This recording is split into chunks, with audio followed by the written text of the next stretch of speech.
Welcome to this edition of Insider Secrets, the weekly podcast that turns real estate investing goals into reality. Each show, we interview guests who are seasoned real estate professionals actively closing and managing real estate deals. Mike is the founder of My Core Intentions and would like to help you make your real estate investing dreams a reality. Mike coaches you to buy investment real estate, creating short-term cash flow and long-term wealth. Your host and real estate coach, Mike Morawski, has more than 30 years of real estate investing and property management experience. Here's your host, Mike. Hey, everybody. Welcome back. It's Mike, your host of Insider Secrets, and I am so excited about today. First, I'm excited about my guest, Brock Mogensen, and I am really just excited about the day. Here we are in November recording this, and it is a beautiful day outside, great fall day. And just life in general. I always tell people, get excited, get up, enjoy the day, enjoy your life, enjoy where you're at. It doesn't make any sense to get crazy or set back on the difficulties and things because we always have life on the other side of it. So take advantage of that. My Core Intentions sponsors Insider Secrets. And I always ask, what's your intention today? What are you up to today? What did you plan this morning when you got up? The 3 daily disciplines, what are they for you? Gratitude, going to the gym, spending time in prayer, whatever that is, make sure that you're dealing in your own daily disciplines to start your day off on the right foot. I ask all the time, I'm going to ask you again now, please follow us on social media. Wherever you hang out, you're going to find us. You're either going to find Mike Morawski or My Core Intentions on Instagram, LinkedIn, Facebook, Twitter, wherever you hang out. If you like this episode, subscribe to it, download it, go back to YouTube and subscribe to our channel. All right, enough commercials. Brock, welcome to the show. Thanks for having me, Mike. Yeah, I'm glad that you're here. So let me tell everybody about Brock a little bit. Brock lives and invests in Milwaukee, Wisconsin. He holds a master's in information systems and comes from an analytical background. This ought to be good, guys. Brock specializes in underwriting and incorporating data models for asset management at Asset Capital. The firm currently has over $10 million in assets under management. The portfolio comprises of multifamily, office, retail, and industrial self-storage. He also is the co-host of the largest monthly meetup group in Wisconsin, which is the Wisconsin Apartment Investors Meetup. Wow, Brock, that's a healthy bio for us. Appreciate you being here today. And with all that kind of stuff going on, you must be pretty busy. Staying busy, but loving it. It's a fun business. Good, good. One question I ask everybody is, in one word, what best describes you personally and professionally? I would say motivated. Motivated. What motivates you, Brock? Sometimes I think about it. I don't know if it's just, I think I just naturally caught the entrepreneur bug 4 or 5 years ago. And ever since that, I just have the motivation. You know, everyone has slumps where you lose some motivation, but for the most part, every day of the week, I'm trying to work on stuff to make my goals happen. I think that's a huge part of being an entrepreneur is when stuff comes up, you have to be willing to sit down and work for 4 hours on the weekend. There's just a lot of nuances that a lot of people don't think about behind the curtains when it comes to entrepreneurship. I think just staying motivated in whatever capacity, to me, that's a huge part of it. You know, I've been an entrepreneur my whole life. I consider myself being unemployable. I don't think I could work for somebody. At 20 years old, I remember working for a contractor and I was in the swimming pool business. So I would go to work and I remember watching how this guy organized people and got things together in the morning. And I would think to myself, man, I could do a better job than this guy. Finally, somebody challenged me a couple of years later and said, well, start your own company then, quit bitching about it. And I did. I went out, I borrowed $5,000 from a friend of mine. And 30 years ago, $5,000 went far starting a business. I went into business for myself and I really never looked back. And a couple times I've had to go get a part-time job for a little bit, but I've never looked back. You bring up a good point, entrepreneur, the guy who puts in 16, 17 hours a week, the guy who rolls his sleeves up and say, hey, you know what? Regardless of what's going on in my life, I got to do this right now. And I have to spend the time doing this and building this out. What's that like for you in your life? You probably let some things go to the wayside because you can't be there or don't want to be there because you've got an email to send or a presentation to get ready or a course to write. What's that like for you today? Yeah, taking it back a step, you're totally right. There's that period of time, anyone that wants to make it to be a full-time entrepreneur, where you have to make a lot of sacrifices. For me, working a full-time corporate job in the middle of getting my MBA, and that's when I decided to, great timing to try to start launching this real estate stuff. So I was doing all three of those at once. I would say 2 or 3 years of just every day I was putting in the time. But that was my thought process all the time. Well, these next couple of years are going to suck. Just sacrifice doing all that stuff to build the future of being able to work for yourself for the rest of your life. That's really what I did. And looking back, that's what built the framework to start doing what I'm doing now and be able to become a full-time real estate investor for the rest of my life. I have all these opportunities. So obviously, it's always a roller coaster, but I have the framework and experience I've built over those few years. It made it a lot easier now. Married, kids? Neither. Living the bachelor life. Kind of gives you a little bit of freedom. Have you lost friends along the way? Absolutely. Yeah. I think it's weird looking back at your friends you had in high school. And at that time, it's like, oh, these are my best friends for life. They're still friends and stuff, but it's your circle changes. And that's a big part of it too. You got to be hanging around like-minded people. You lose friends, you gain friends along the way. I think it's just all part of the journey. What they always say is if you're the smartest guy in the room, you probably should go to a different room. Exactly. So let's back up a couple of steps here and fill some gaps in for people. Your backstory, where'd you come from, your history? Why don't you fill in some gaps? Sure. Yeah. So my dad owned 2 duplexes. Both my parents were very middle class jobs. And I saw just what the power of simply owning 2 duplexes. Anyone can go out and save up money and buy 2 duplexes over their lifetime. Not hard to do. It kind of opened up my eyes like, wow, okay. That allows you to buy the boat and kind of have some more fun out of life by simply having some extra cash flow coming in each month. That was in my mind growing up. So out of college, it was the only thought I had was, let me just save up some money. I'm going to go buy a duplex. Didn't really think of anything beyond that. That was the goal. Did that, bought a duplex. I did the house hack thing where I'm living on one side, renting out the other. And within the first few months, I get that first rent check. I had roommates in the unit I was living in. So I'm actually living for free. I think I was making like $100 or $200 a month. And I was just like, wow, this is sweet. I'm leveraging the bank's money, collecting cash flow, paying down my mortgage each month. Instantly, I was like, all right, I need to figure out a way to scale this much larger. I no longer just want a few duplexes. How can I build something big?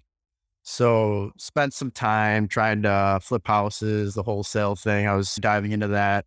Didn't really have much luck with it. That's when I came across this concept of syndication. I spent some time really learning it. Decided to learn one piece of it, which was the underwriting, and then go out and partner with others that had more experience, because obviously I wasn't going to buy a big apartment building on my own at that time with no experience. So that's really what I did. Networked, connected with 2 other partners. A year after buying that duplex, we closed on an 89 unit apartment building. And kind of the rest from there was just continuing to grow and do more deals. So listeners, listen to what he just said. A year after making a decision to go into multifamily business, he closed on an 89 unit building. Now that's because he wanted to. He made the decision that he wanted to go do that. People always say, how do you get started? I always say, just get started. Go do it. Back up for a minute. Couple of things I'd like you to explain. Syndication and underwriting. Explain those 2 things. Sure. So syndication in its basic form is creating partnerships with other investors to buy larger deals. That's the way I look at it. You go out and you're going to have a general partner group. Maybe that's 2 or 3 people. You're going to find a deal. Maybe you have to put $1 million up for that deal. You don't have the down payment for the $1 million. So you go out, raise money from limited partner investors. They provide a portion of the capital, maybe all of it, depending on how you structure it. You go out and buy this deal. Now that you yourself, the general partner group, is in charge of everything on the deal. You're managing it, getting the financing, and then you're giving these limited partners a passive return. So for the limited partner, it works out for someone that's trying to get into real estate that doesn't want to necessarily be involved with the day-to-day tasks. They just want the benefits of real estate. That's where it works for them. So it's a great way for both parties, for the general partner to scale quicker and for the limited partner to invest in real estate without having to take 10 calls on a weekend. That's how I generally describe syndication. The underwriting is just a fancy word for analysis. That's the process of analyzing a deal. Banks will use the term underwriting for their analysis. It's kind of a term you're going to hear a lot, but really it's just the process of analyzing a deal. Interesting. Where do you invest right now? So all our stuff is in the greater Milwaukee area. We're about within an hour radius of Milwaukee. My partner has an in-house property management company. I'm over here. So it's been helpful to stay in that radius because we're able to leverage a vertically integrated platform, essentially. So far, that's where it's been. Eventually have goals of getting into some more fun, high growing markets. But for now, it's just building here in the home base area. You're a big underwriter. Let's talk about the fundamentals a little bit about Milwaukee or the greater Milwaukee area. Rent growth, population growth, job growth. Tell me about those traps. Yep, good questions. Being honest, Milwaukee, you're not going to see the huge population growth, the huge job growth like you're going to see in Tampa or in Austin, Texas. Those markets have huge numbers, and that translates almost directly to natural appreciation. But here in Milwaukee, you look at population, we generally try to find some pockets, suburbs of Milwaukee that do have some decent population growth, decent job growth. Nothing crazy, but steady and growing. So overall in Milwaukee, you look at population growth, it's pretty flat. They got some decent job growth, but there are some sectors across Wisconsin that have some pretty good numbers. It's just trying to find those pockets. That being said, as you look at other markets, I mean, Milwaukee, you're going to find higher cash flowing deals, higher cap rates. You can find deals where you can walk in at a 10% cash on cash year one. You're not going to get that huge natural appreciation. If you go to some of the larger markets, you might be buying at a 5 or 6 cap, but you're going to get that natural appreciation where 3 years later, because of all the growth going on, you just naturally went up $1 million in value. It just really depends on what your strategy wants to be. If you're trying to target more of the high growth, value add appreciation, then maybe you want to look at some of those higher growth markets. But if you're looking for more stable cash flowing deals, there's a lot of good opportunities in the Midwest, I think. Favorite asset class right now? Personally, I like industrial the best right now. We're looking at quite a bit of industrial. I think where we are, there's a good growing industrial scene here in the Midwest. We're finding more favorable cap rates there. We look at several different asset classes. Multifamily, the fundamentals of it, I like the best, I would say, but just really tough to find those large deals that make sense. They're out there. Just we're seeing some more opportunity in industrial right now. So when you talk about industrial, if you buy this piece of property, what's going to happen inside that piece of property? Yeah, we're looking for good tenants with long-term triple net leases is our buy criteria there. The biggest benefit of industrial is the triple net. Those not familiar with triple net, essentially it means the tenant's paying for all the expenses. So that's a huge benefit compared to multifamily. Obviously, the negatives to it are if you're buying a single tenant industrial building and their lease is up in 5 years, you have no way to really tell if they're going to renew or not. What's your fill rate going to be? Or is it going to sit vacant for a year? Or are you going to find a tenant the next month? So those are things you have to play around with in your underwriting and make it a little bit more difficult compared to a multifamily deal where you can just use 5-6% vacancy rate flat.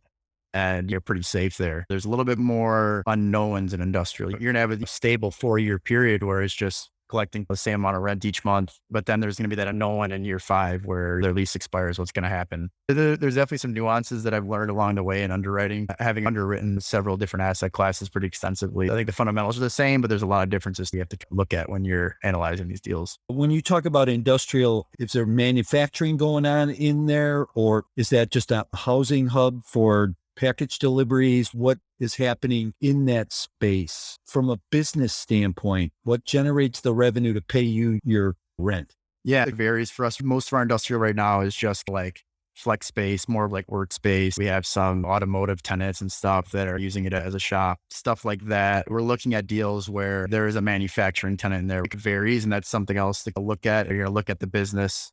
How healthy is their business? Are they in a dying industry or are they in a growing industry? If they're manufacturing automobile parts, it's a good industry to be in right now. You can feel pretty confident knowing that's not going anywhere anytime soon. The big part of it is analyzing what does the tenant do? You really have to dig into that. Again, comparing back to apartments where you're going to look at the tenant's credit and everything like that. You don't have to dive as deep into each tenant and look at how much is their business, how much are they making each year. You need to look at an industrial and really dive in and analyze that tenant. How about cap rate differences between multifamily and industrial? That's why we really like industrial. There's a pretty big spread, at least that we're seeing. Multifamily, high B class deal, you're going to find around a 6 cap here, maybe 6.5 if you're lucky. Where industrial, we're seeing 8 to 9 caps on a lot of the class B industrial sort of stuff. So there's a good spread there still. Interesting. So talk about your underwriting strategy a little bit again, and then we'll circle back and talk about the pressure that we look at when we do a stress test, but let's leave that till last. Yeah, the process of underwriting is you're going to get your P&L from the seller and the rent roll. That's really all you need to initially underwrite a deal. You're going to plug numbers in, make your assumptions. For me, I really learned the most by just practicing, just throwing numbers in there, start practicing on deals, just trying to figure it out. Questions are going to come up along the way on what assumptions to use. And I always err on the side of being conservative in all my projections. At the end of the day, you can make the numbers look really good in a spreadsheet really quick by just changing two numbers. It's really easy to do that and make a deal happen if you're really excited to get into it. And on the other hand, you don't want to get caught in the analysis paralysis where you're overanalyzing everything, but you have to find the fine balance between being conservative in your underwriting, but also willing to take a little bit of risk to make a deal happen. I think it's a fine line you have to balance when it comes to underwriting. Yeah. So let's say, what are the metrics that you can look at? What are the levers we can pull to see if the deal will withstand the stress? High vacancy rate, a drop in core value, a drop in production and whoever is living in there, and not as much rent growth. What are those levers you look at? Great question. It's something I always look at, and I don't think enough people look at it. My favorite one is probably the break-even occupancy. So just looking, if it's 70% occupied, do you still hit your mortgage payments? Running the number to see at what percent vacancy do I still make my mortgage payment? Because that's really the most important part at the end of the day is conserving, not losing the principal. As an investor, that's always going to be, I think Warren Buffett talks about all the time, where it's you got to protect the principal. That's the most important part about investing. So for me, that's something I always look at is if I'm looking at a deal and it's at 85% occupancy and all of a sudden we're not able to cover the mortgage, I might not like that deal. I usually like to see it at least 75%. So that gives you some room if COVID hits and 10 tenants decide not to pay rent because of the eviction moratorium. Are you still covering your mortgage? That happened to us on a building. Luckily, we had enough buffer in there where we're still hitting our mortgage. We just got to be prepared for stuff like that. I think that's where running different stress tests and different vacancy assumptions and rent growth assumptions, you got to run all that stuff and kind of play out the worst case scenarios, because when you're buying a deal and hold it for 5 to 10 years, everything's not going to go as planned in your spreadsheet. There's going to be some stuff that pops up that you didn't know about, and you just got to be ready to handle it. The fundamentals are the same, but there's got to be some differences in the underwriting between multifamily and industrial. What are one or two of those differences that really stick out that you would look at underwriting either a multifamily or an industrial deal? And what would you look at differently? I would say the biggest thing is your vacancy assumption. So really looking at the leases on industrial is going to give you the information you need to model that out. You're looking at the lease. First, you're going to look at, is there rent escalators built into the lease? Is it 2 or 3%? Maybe there's none. You want to make sure you model that correctly into your spreadsheet because that's going to swing the numbers quite a bit. The most important thing for me is coming up with a accurate vacancy factor. If I'm looking at a deal and there's 5 years left on the lease, let's say it's a single tenant deal. Those 5 years, we're going to collect rent. It's going to be 100% occupied. Then in year 6, I'm just going to naturally assume that tenant is going to move out. Who knows what the chance of them renewing is? You can try to do some due diligence there to see how connected are they to this building. What's the likelihood they renew? 5 years out, you never know if they're going to renew or if they're going to need to go to a different space or maybe they go out of business. What I will do is I'll use at least a 1-year vacancy factor. So I'll assume in year 6, that building's sitting vacant for a full year. It's going to take us 1 full year to occupy that space. Maybe it takes us a month. Maybe it takes us the full year, but I'd rather err on that side. So obviously that's a full year of just completely negative cash flow, right? And you have to come up with money to make the mortgage payment. So that's when you have to go back and put some more money into your reserves. You build up more money, modeling that vacancy factor and coming up with a realistic assumption instead of just using a flat, easy vacancy rate like you do with apartments.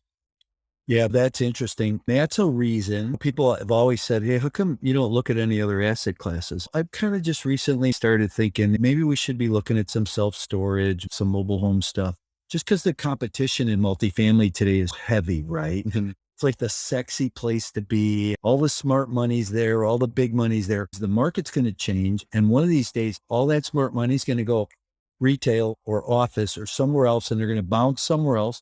The guys that love multifamily are going to still be in multifamily. But what you just said, though, is one of the reasons that I never really like going to other asset classes, because hey, you're going to go a year sometimes with no tenants. And I'm not going to go a year in an apartment without a tenant. I'm probably going to go 2-3 months, maybe. Anyhow, you have an underwriting class, don't you, that you offer? Yes, actually doing the official launch tonight on a webinar. So I put together just after learning the whole process on myself. And nowadays there are some other courses out there too. But a few years back when I was trying to learn it all, I couldn't find anything. I was just trying to find a simple course on teaching me how to underwrite a deal, a syndicated deal. I couldn't really find just a one-stop shop course. So I had to do a lot of reading, piecing stuff together from books, watching YouTube videos on this certain thing, and kind of piece my education together when it came to underwriting.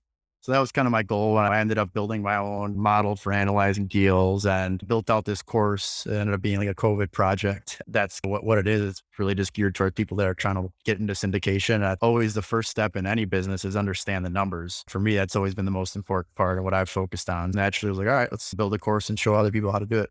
One thing you said is tonight you're going to launch that, which good luck with that, by the way. So the time this airs, about 5 weeks from now, you will have launched it and be pretty far out there. So tell people how they get a hold of you if they want to take a look at your course. Yeah, two ways. First, there is a website for the course, and that is www.howtoanalyzeadeal.com. So that's the page for where you can find all the information on it. Otherwise, reach out to me. My email is Brock, BROCK at smartassetcapital.com.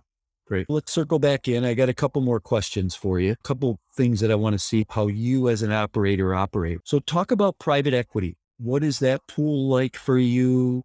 How was it when you first got started in the private equity world? What did you do to build your investor base? Yeah, that was definitely a big struggle. I'm going from, I own a duplex, right? What sophisticated investor is going to give someone that just owns a duplex their money to go out and invest in real estate? I read some books, spent 6 months learning it.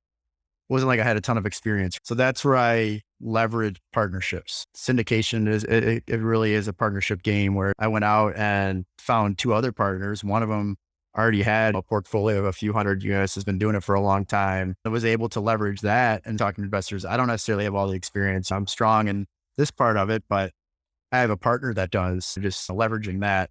I think that's a good way for someone to get started. This game specifically is to go out and partner with someone with more experience.